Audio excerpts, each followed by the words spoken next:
bem? Vamos a mais uma aula. A aula de hoje está ainda no curso de Fundamentos de Liderança. O nosso tema de hoje é o terceiro tema do curso, é Comunicação. E nós vamos falar sobre lentes gerenciais e liderança. Seja bem-vindo, bem-vinda, né? Lembra que este canal tem aulas semanais, faz parte do curso de um programa de competências essenciais de um líder assertivo. Assista às nossas aulas, desenvolva sua carreira na empresa, aumente sua empregabilidade, mantenha sua equipe motivada e comprometida, supere metas e desenvolva as competências de sua equipe. Esta é a 7ª aula. Este programa, como vocês sabem, tem vários cursos. Os temas são organizados de modo que possam ser assistidos na sequência em que as aulas são publicadas ou conforme o seu interesse. Estamos no primeiro curso. Esta aula sobre comunicação, ela vai ser seguida de aulas sobre feedback, assertividade e coaching. Lembrando que as aulas anteriores estão sempre disponíveis. Nas anotações abaixo você tem os links para acessar as aulas anteriores e é importante você ter um cronograma das próximas aulas, as datas, o tema e os conteúdos, assim por diante, né? Obrigado. Sempre lembrando que não haverá taxa, qualquer outro custo. Inscreva no canal, clique no sininho para ser notificado cada vez que uma nova aula estiver sendo disponibilizada. Obrigado pelo seu like. Esses likes nos ajudam nos algoritmos para que mais gente possa aproveitar o nosso curso. E vamos à aula, não é? A aula de hoje, lentes gerenciais e liderança. Fazendo os apontamentos para a aula de hoje, eu me lembrei que há muitos anos, um dos meus primeiros trabalhos de consultoria, por muitos anos mesmo, né, foi no Ministério da Educação.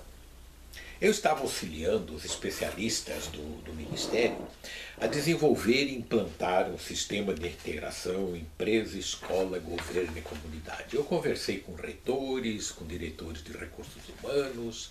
Foi um trabalho muito interessante.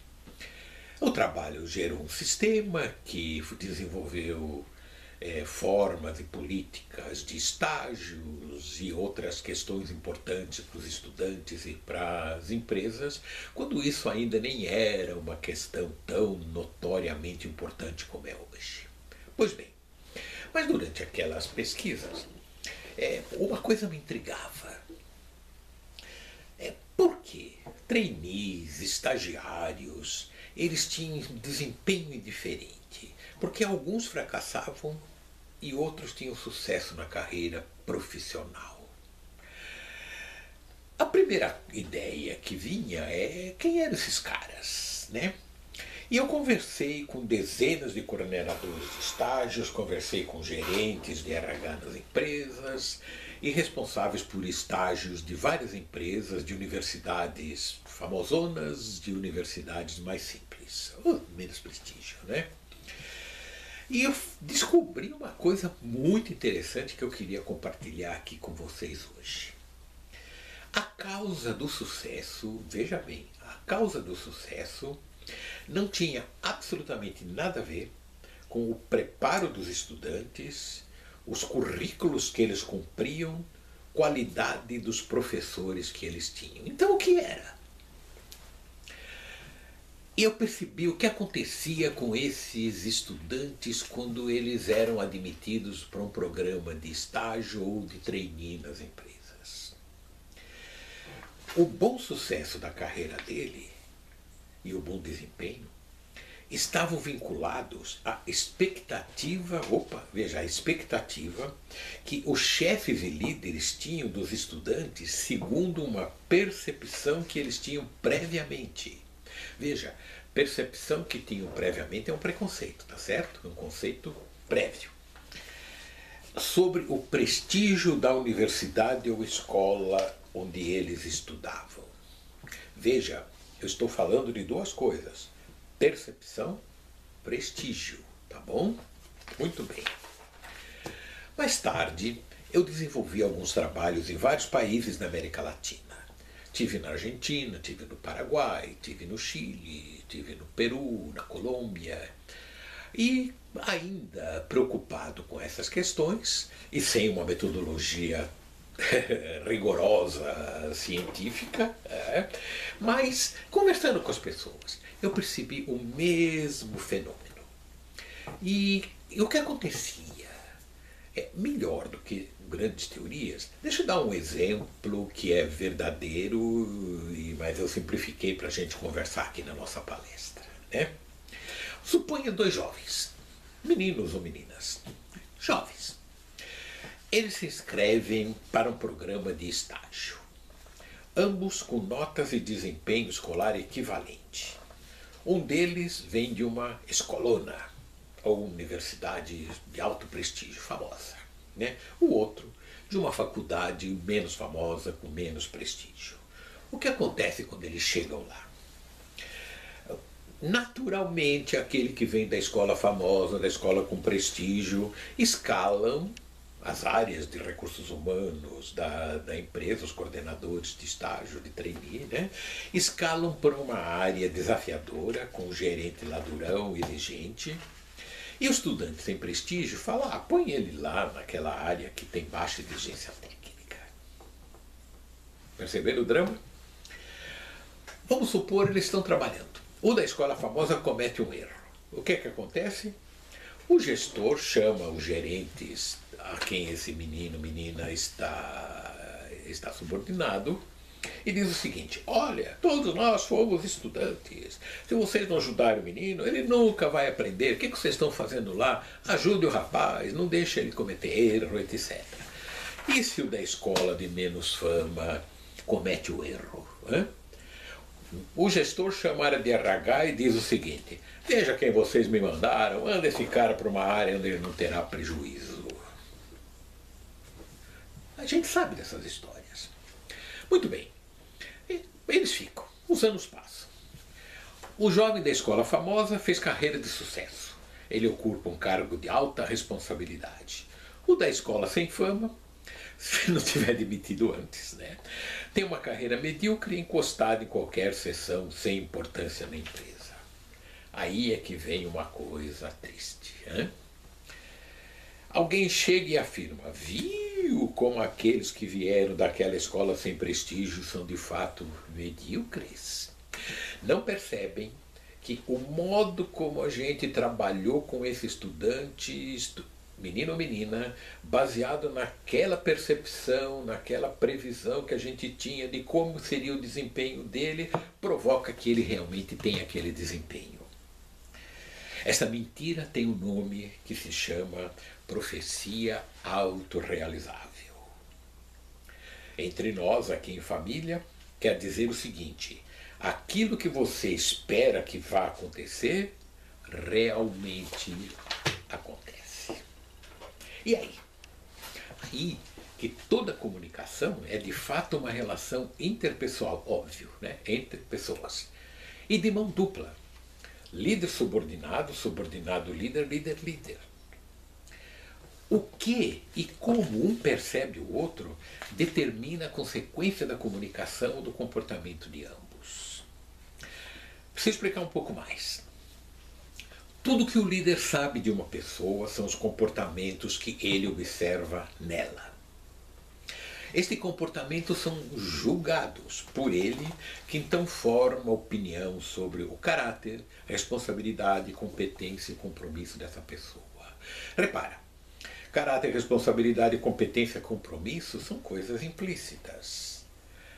Ele julga para tentar tornar explícito para ele aquilo que é implícito. Essas palavras podem complicar, mas eu vou um pouquinho mais para frente já já. A partir desse julgamento, ele toma decisões como sobreagir sobre aqueles comportamentos observados e quais as escolhas para corrigi-los ou reforçá-los. Ser mais ou menos assertivo, punir ou aconselhar. Repara que esta percepção, geralmente pré-julgada, define o modo de se comunicar. Este modo de se comunicar define o comportamento que o outro vai ter. Muito bem. A estratégia da condução dessa comunicação feedback, assertividade, coaching, depende da percepção muito antes da gente falar das habilidades de feedback, de liderança, ou por outra, feedback, de assertividade e de técnicas de coaching. E aí, de onde vem esse julgamento? História de vida, experiência anterior, conhecimento, competência emocional do líder. São como se fossem lentes, né, que filtram a percepção da realidade. Não existe uma única realidade na comunicação. Há confronto de percepções que constroem múltiplas verdades. De fato, não são verdades. Se você tem um cargo de chefia, é muito provável que suas competências técnicas e cognitivas, veja as aulas anteriores, né, sobre inteligência emocional, são maiores do que as do seu subordinado. Senão você não seria chefe, né? Pode ser que ele não tenha o desempenho que você gostaria. É provável, né?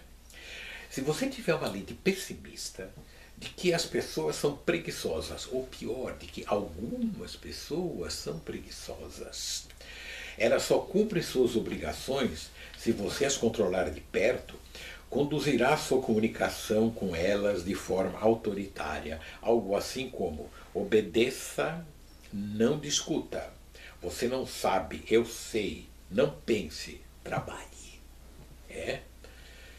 Repare, esse tipo de comunicação vai gerar que tipo de pessoas, que tipo de subordinado. E quando eu falei que depende de como você observa essas pessoas, são suas lentes, não significa que as suas lentes são verdadeiras. Geralmente elas são embaçadas pelos preconceitos. O que acontece é que todas as modernas pesquisas sobre o comportamento humano apontam numa direção contrária. As pessoas são estimuladas por desafios inerentes ao próprio trabalho. Elas gostam de aprender, buscam responsabilidades e são criativas se estimuladas. Senhor líder, chefe, presta atenção. Se estimuladas. Você estimula como? Pela comunicação, não é verdade? Você vai estimular as pessoas apenas se sua percepção sobre elas é de que vale a pena o esforço de estimulá-las. Se você acha que tanto faz, você não vai estimular ninguém, não é verdade? Aqui a gente brinca um termo que se chama bumerangue da comunicação. O que é isso? O comportamento de seu subordinado será sempre o retorno do comportamento que você tem com ele. Claro, claro, claro. Tem subordinado preguiçoso, tem aquele que o pessoal brinca no chão de fábrica, o nó cego. O problema não é isso. Alguns podem ser. O problema é quando você conclui antecipadamente se ele ou ela são. Então, portanto, se comunica e faz prognósticos a partir de pré-julgamentos sobre esta pessoa, sua formação, classe social e outros preconceitos. Deixa eu abrir um parênteses aqui.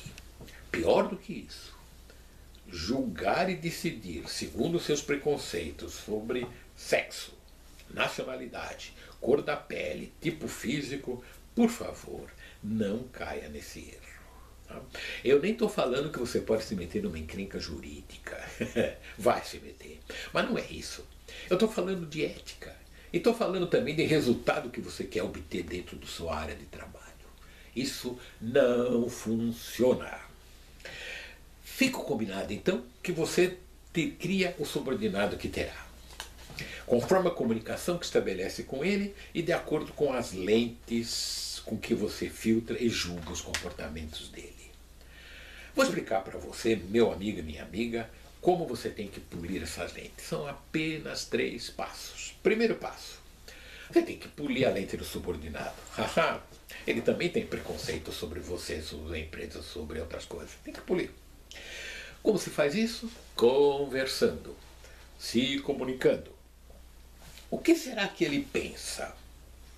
Sobre qual o modo mais correto, o seguro para ele, né, de explicar suas dúvidas e seus pontos de vista. Como ele interpreta os direitos e os deveres que ele tem na empresa? Ele ou ela sabem exatamente o que se espera dele ou dela? Segundo passo, você tem que polir as próprias lentes. O que você imagina que é ser um bom líder e ter uma boa comunicação com a sua equipe?